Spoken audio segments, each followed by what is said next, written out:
bonjour. Merci beaucoup pour ce concert que vous nous avez fait partager hier à l'auditorium Régnier de Monte-Carlo dans le cadre du Festival du Printemps des Arts. En fait, j'avais envie de vous demander, avant que vous en parliez, comment avez-vous dormi après un concert aussi intense et une interview aussi tôt?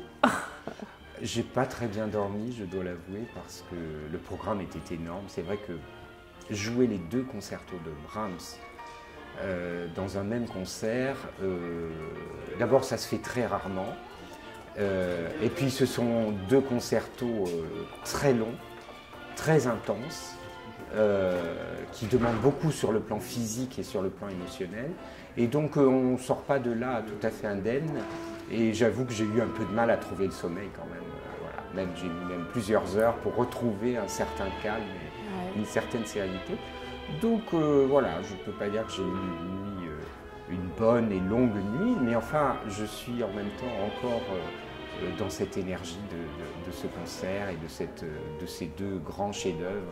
Bon, ça a été vraiment un moment très, très fort pour moi. Et très intense aussi pour le public, dont j'ai fait partie. Effectivement, je comprends tout à fait que vous avez beaucoup de mal à retomber, à redescendre, parce que quand vous jouez, on a l'impression que vous êtes parti quelque part.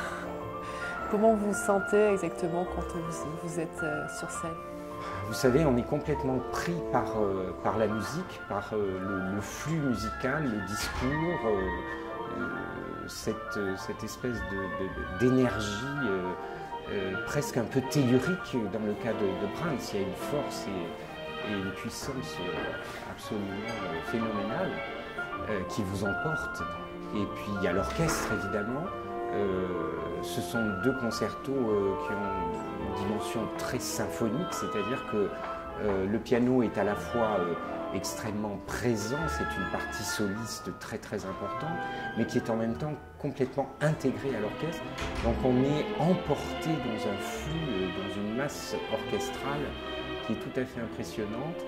Et je dois dire qu'on est complètement pris et emporté, un peu comme si on surfait sur une vague géante, une vague sonore, et il y a un côté très très enivrant, et on est vraiment pris. C'est une chose sur le plan à la fois émotionnel, physique aussi, mais mental, qui est très très impressionnante. Bon, c'est une tradition qui remonte au milieu du 19e siècle, qui a été un peu instaurée par Liszt, et les solistes jouent en général sans partition. Alors maintenant, on revient, on est un peu moins strict là-dessus. Il y a des gens qui jouent avec partition. Ça m'est arrivé aussi, j'ai donné certains programmes de récital où je suis tout seul avec partition. Lorsqu'on joue des concertos avec orchestre, en général, on joue quand même sans partition. Le stress est plus grand évidemment parce qu'il y a l'enjeu de la mémoire, il y a quand même, ce sont des œuvres longues, il y a une partie de piano très très importante qu'il faut non seulement mémoriser bien entendu en amont, mais ensuite il faut avoir ce recul nécessaire pour être complètement dégagé des soucis de la mémoire. Il ne faut pas à chaque seconde se demander ce qu'on va jouer dans la mesure suivante. Mais en plus, il faut avoir mémorisé aussi tout ce qui se passe à l'orchestre, parce que c'est un dialogue permanent avec l'orchestre, avec le chef. Et donc, sur le plan de la mémoire, c'est évidemment quelque chose, un travail très important et un investissement très très important.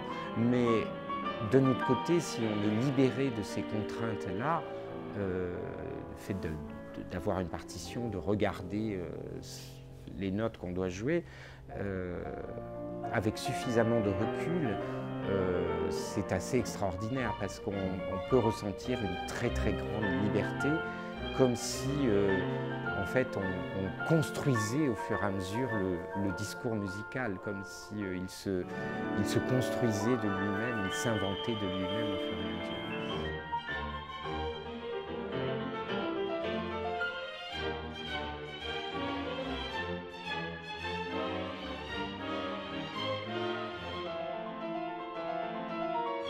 c'est la première fois que je joue ces deux concertos ensemble dans le même concert. Mais séparément, je les joue depuis des années et des années. Donc je me souviens des premières fois où je les ai joués, notamment le deuxième qui est un petit peu plus complexe, notamment pour la mémoire. Je me sentais beaucoup plus fragile. Je me souviens de la première fois où j'étais vraiment... j'avais l'impression à chaque seconde d'être sur le point de tomber, d'être au bord d'une falaise et d'être sur le point de tomber. Et ensuite, au fur et à mesure des concerts, des possibilités que j'ai eues de jouer ces concertos, d'abord ça suppose à chaque fois du travail, on se réinvestit dans les partitions.